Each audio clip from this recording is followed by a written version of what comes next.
Hello students, আজ আমরা কেন্দ্রীয় সরকারের গুরুত্বপূর্ণ যে সমস্ত প্রকল্পগুলি রয়েছে এবং যেগুলি কেন্দ্রীয় সরকারের সমস্ত পরীক্ষা এবং রাজ্য সরকারের সমস্ত চাকরির পরীক্ষার ক্ষেত্রে গুরুত্বপূর্ণ, সেগুলো কিন্তু আজ আমরা আলোচনা করব। শুরু করছি আজকের আলোচনা কেন্দ্রীয় সরকারের বিভিন্ন প্রকল্প সমূহ। প্রথম প্রকল্প আছে ইন্দিরা আবাস যোজনা। ইন্দিরা আবাস যোজনা কত সালে হয়েছিল না 1985 সালে। কত সালে? 1985 সালে। আচ্ছা, এই প্রকল্পতে কি করা হয়েছিল? আচ্ছা, ইন্দিরা আবাস দেখবি গ্রামগঞ্জে কোথাও গেলে দেখতে পাবি ইন্দিরা আবাসের বাড়ি তৈরি হয়েছে না?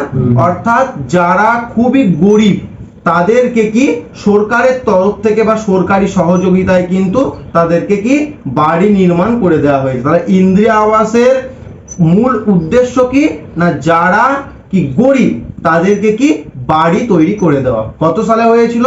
1985 সালে। আচ্ছা, নেক্সট হচ্ছে অপারেশন ব্ল্যাকবোর্ড। অপারেশন ব্ল্যাকবোর্ড কততে হয়েছিল? 1987 তে হয়েছিল। আচ্ছা, ব্ল্যাকবোর্ড মানে কি না শিক্ষা ব্যবস্থার সাথে যুক্ত। এই শিক্ষা ব্যবস্থা কোন শিক্ষা ব্যবস্থার সাথে যুক্ত না প্রাথমিক শিক্ষা ব্যবস্থার সাথে যুক্ত। কি উদ্দেশ্য ছিল না প্রাথমিক শিক্ষার মান উন্নয়ন ঘটানো।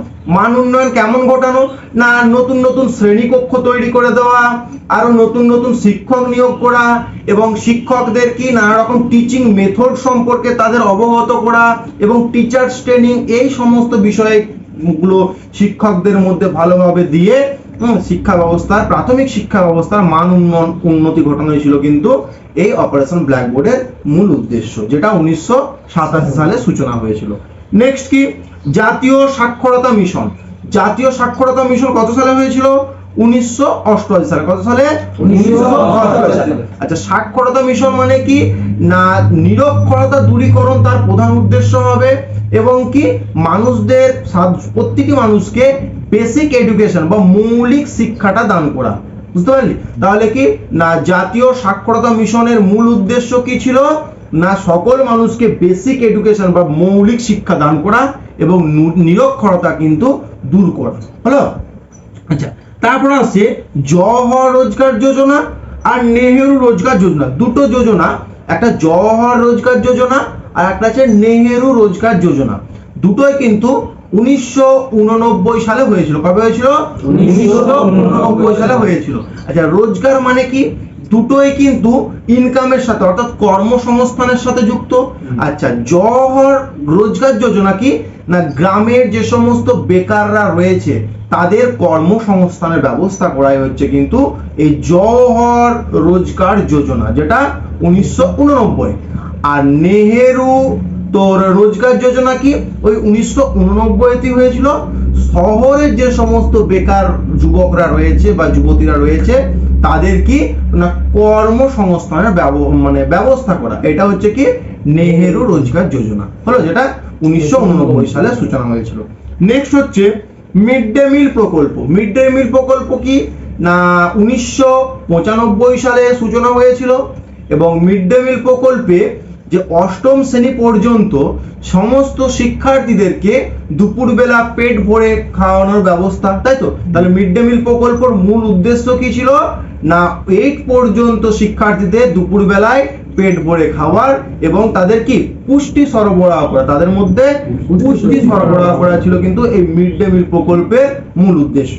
নেক্সট হচ্ছে মিড ডে মিল প্রথম তামিলনাড়ু। হ্যাঁ, মিড ডে মিল প্রকল্প সর্বপ্রথম ইন্ট্রোডিউস হয়েছিল তামিলনাড়ু স্টেটেতে। আচ্ছা, প্রধানমন্ত্রী গ্রাম সড়ক যোজনা কত সালে সূচনা হয়েছিল না 2000 খ্রিস্টাব্দে বা 2000 সালে কিন্তু এই প্রধানমন্ত্রী গ্রাম সড়ক যোজনা কিন্তু সূচনা হয়েছিল। এর উদ্দেশ্য কি ছিল না গ্রাম সড়ক যোজনা অর্থাৎ গ্রামের যে রাস্তাঘাটগুলো রয়েছে সেগুলো মেরামত করা এবং নতুন নতুন কি রাস্তা তৈরি করা এবং কি সেগুলো রক্ষণাবেক্ষণ করা, এই উদ্দেশ্যে এই সমস্ত উদ্দেশ্যগুলোই ছিল কিন্তু এই তোর প্রধানমন্ত্রী গ্রাম সড়ক যোজনার উদ্দেশ্য ছিল হলো। আচ্ছা, তারপর সর্বশিক্ষা অভিযান কি না কত সালে সূচনা হয়েছিল? 2000 সালে হয়েছিল। 6 থেকে 14 বছর সমস্ত শিক্ষার শিশুদেরকে কিন্তু বিদ্যালয়ে নিয়ে আসতে হবে। এই প্রকল্পটা ছিল সর্বশিক্ষা অভিযান, যেটা 2000 সালে কিন্তু কেন্দ্রীয় সরকার সূচনা করেছিল হলো। তারপরে অন্তর্দয় অন্ন যোজনা। অন্তর্দয় অন্ন যোজনা কি না, দেখবি রেশনেতে RKSY1 RKSY2 যেমন ক্যাটাগরি রয়েছে, অন্তর্দয় অন্ন যোজনারও কিন্তু একটা ক্যাটাগরি রয়েছে। আচ্ছা, এই ক্যাটাগরির মধ্যে কারা পড়ে? যারা ধর ভূমিহীন বা যাদের কোনো কাজের কোনো ঠিক ঠিকানা নেই, অর্থাৎ কাজের কোনো গ্যারেন্টি নেই, তাদেরকে কিন্তু এই অন্তর্দয় প্রকল্পের মধ্যে এনেছে। কি হয় না, তাদেরকে বেশি বেশি করে চাল, গম, আটা এগুলো সব দেওয়া হয়, তাই তো, যাতে কি তাদের যে তারা তো কাজের কোনো ঠিক ঠিকানা নাই, নিশ্চয়তা নেই, তাহলে তাদের যাতে খাদ্য নিরাপত্তা তৈরি হয় তার জন্য কিন্তু এই প্রকল্প। এছাড়া খাদ্য নিরাপত্তা ছাড়াও কি না, তাদের মধ্যে স্থায়ীভাবে পুষ্টি সরবরাহ করা হয়েছিল কিন্তু এই অন্তর্দয় অন্ন যোজনার মূল উদ্দেশ্য হলো। আচ্ছা, তারপরে আসি কি সবলা প্রকল্প। সবলা প্রকল্প কততে হয়েছিল না 2012 সালে। কততে? 2012 সালে। আচ্ছা, এই প্রকল্পে কি করা হলো না, বয়ঃসন্ধি যে সমস্ত মহিলা, বয়ঃসন্ধি মানে কি অ্যাডাল্ট মহিলা যারা, তাদের কি না স্বাস্থ্য এবং তাদের তোর স্বাস্থ্য বা নিরাপত্তা এই সমস্ত বিষয়ে কিন্তু তাদেরকে সচেতন করা, সেটাই হচ্ছে সবলা প্রকল্প। আচ্ছা, এবার আসি নির্ভয়া ফান্ড। নির্ভয়া ফান্ড কি না, মেয়েদেরকে আরো বেশি করে শক্তিশালী করে তোলা এবং মেয়েরা যে সমস্ত নির্যাতনের শিকার হচ্ছে সেই সমস্ত মানে নির্যাতন থেকে কিভাবে বেরিয়ে আসবে সেই সমস্ত বিষয়ে আলোচনার জন্য বা সেই সমস্ত কাজকর্মের জন্য কেন্দ্রীয় সরকার একটি কর্মসূচি গ্রহণ করেছিল, সেটা হচ্ছে নির্ভয়া ফান্ড। নির্ভয়া ফান্ড, যেটা 2013 সালে হয়েছিল। আচ্ছা, আর কি one nation one ration card. এই প্রকল্পটা কেমন না, এই প্রকল্পটা কত সালে হয়েছিল? 2013 সালে হয়েছিল। এই প্রকল্পের মাধ্যমে সারা দেশ থেকে কিন্তু আমি যে কোনো রাজ্য থেকে বা যে কোনো স্থান থেকে আমার রেশনটা কালেক্ট করতে পারি। ধর আমি এখানে পশ্চিমবঙ্গের বাসিন্দা এবং আমি এই গ্রামের থেকে আমি রেশনটা পাই।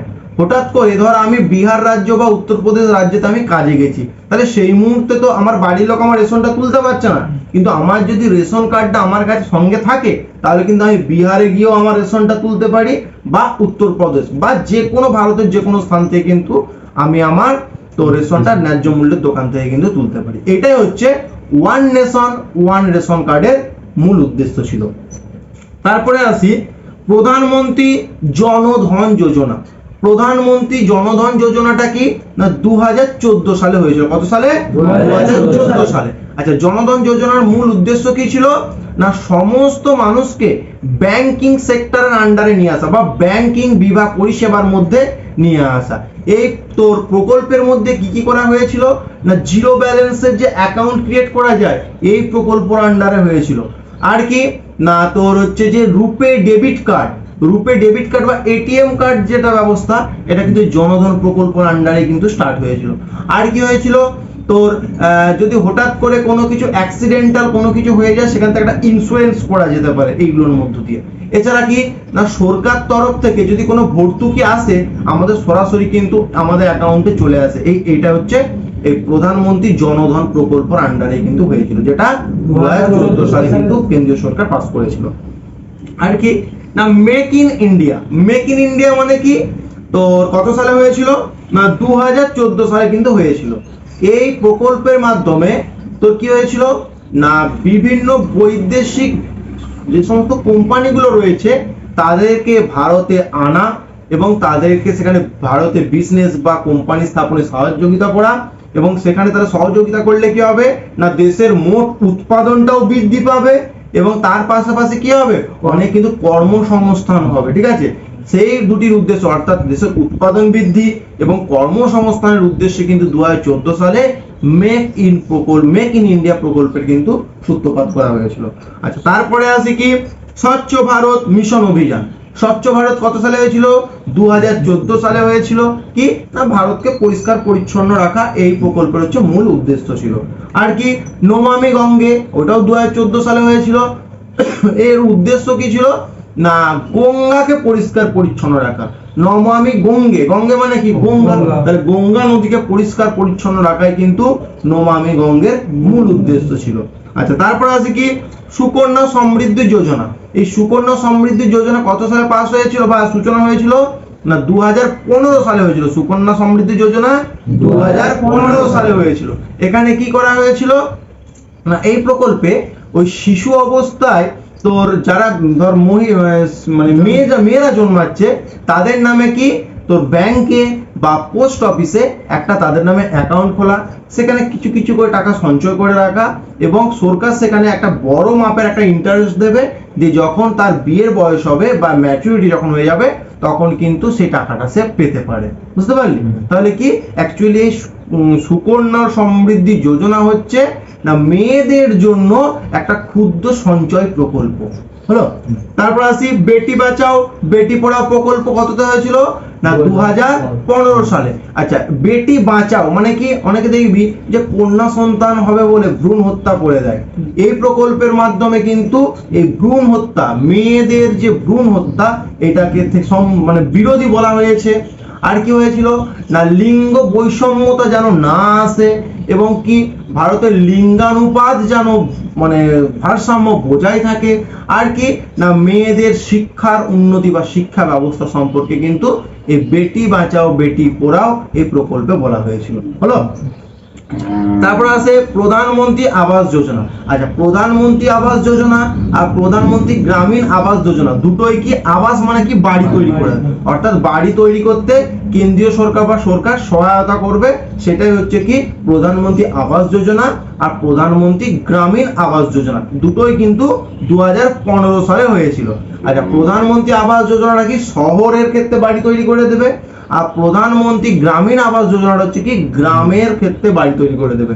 আগে পড়েছিলাম কি ইন্দিরা আবাস যোজনা, যেটা 85 হয়েছিল 1985, সেটাই কিন্তু বর্তমানে নাম পরিবর্তন করে হয়ে গেছে প্রধানমন্ত্রী গ্রামীণ আবাস যোজনা হলো।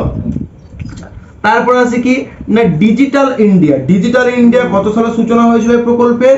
2015 সালে কিন্তু এই প্রকল্পের সূচনা হয়েছিল।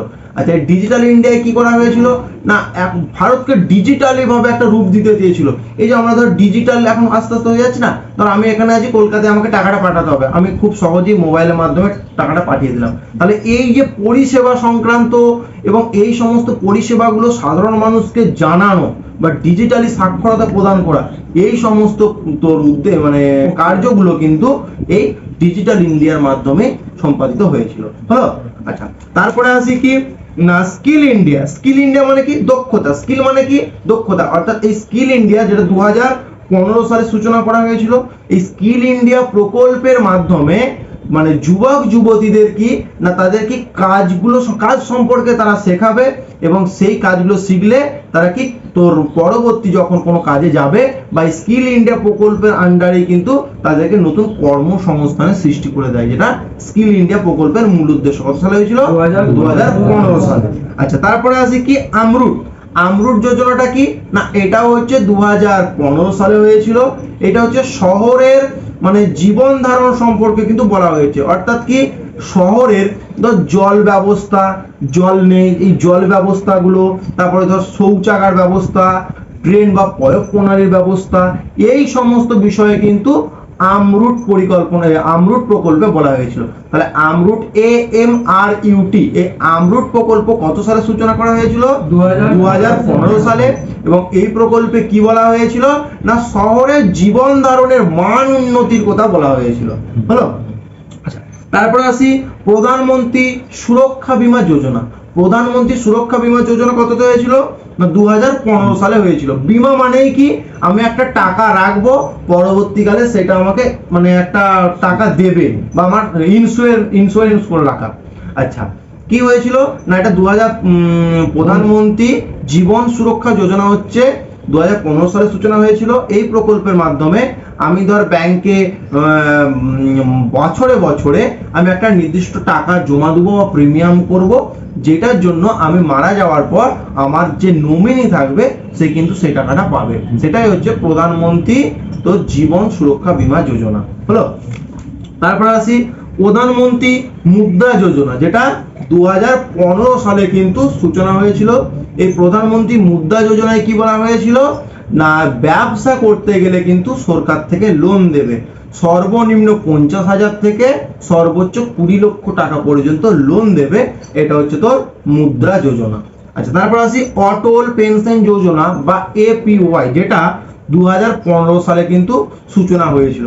আচ্ছা, APY টা কি না 18 থেকে 40 বছর বয়সের পর্যন্ত এলিজিবল আছে, ঠিক আছে, যে কেউ করতে পারে। 18 থেকে 40 বছরের মধ্যে তুই যে কোনো কেউ করতে পারি। কি করব না, ব্যাংকে একটা নির্দিষ্ট মানে অঙ্কের টাকা তারা কিন্তু কেটে নেবে। যখন 60 বছর আমার বয়স হয়ে যাবে তখন কিন্তু ব্যাংক থেকে আমি 1000 বা 2000 বা 3000 বা 4000 5000 অর্থাৎ সর্বোচ্চ 5000 টাকা পর্যন্ত মাসে মাসে আমি পেনশন পাবো। সেটা কখন পাবো না 60 বছরের পর আমি কিন্তু পেনশনটা পাবো। এবার আমি যত টাকা কম রাখবো তত পেনশনের মান বেশি কম পাবো। অর্থাৎ আমি কম টাকা রেখেছি, মাসে মাসে আমি 1000 টাকা করে পাবো 60 বছরের পর যখন হয়ে যাবে। আমি বেশি বেশি করে টাকা রেখেছি তখন সেটা হয়ে যাবে কি আমি বেশি বেশি টাকা পাবো, অর্থাৎ 5000 টাকা করে পাবো মাসে মাসে। এটাই হচ্ছে কি এপিওয়াই বা অটল পেনশন যোজনা। আচ্ছা, তারপর আসি প্রধানমন্ত্রী জীবন জ্যোতি বীমা যোজনা। প্রধানমন্ত্রী জীবন জ্যোতি বীমা যোজনা এটাও কিন্তু 2015 সালে সূচনা করা হয়েছিল। এখানে কি না একই বিষয়, একটা নির্দিষ্ট অঙ্কের টাকা ব্যাংক কেটে নেবে এবং যার ফলে যখন কেউ মারা যাবে সে তার নামে যে নমিনি থাকছে সে সেই টাকাটা পেয়ে যাবে। আচ্ছা, তারপর আসি প্রধানমন্ত্রী উজ্জ্বলা যোজনা।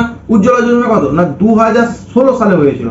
প্রধানমন্ত্রী উজ্জ্বলা যোজনা 2016 সালে।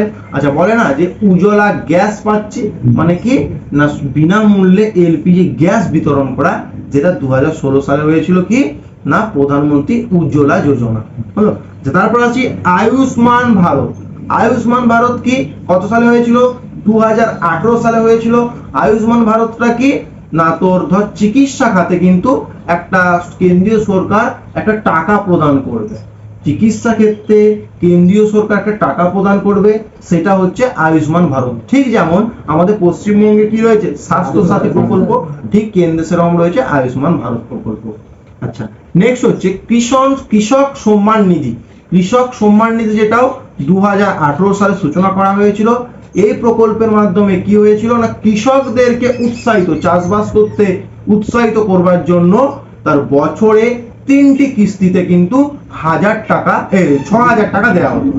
এক বছরে 3টে কিস্তিতে টাকাটা দেবে, কত দেবে 6000, মানে প্রতি কিস্তিতে 2000 করে কিন্তু দেওয়া হতো। এটাই হচ্ছে কি প্রধানমন্ত্রী কৃষক সম্মান নিধি যোজনা হলো।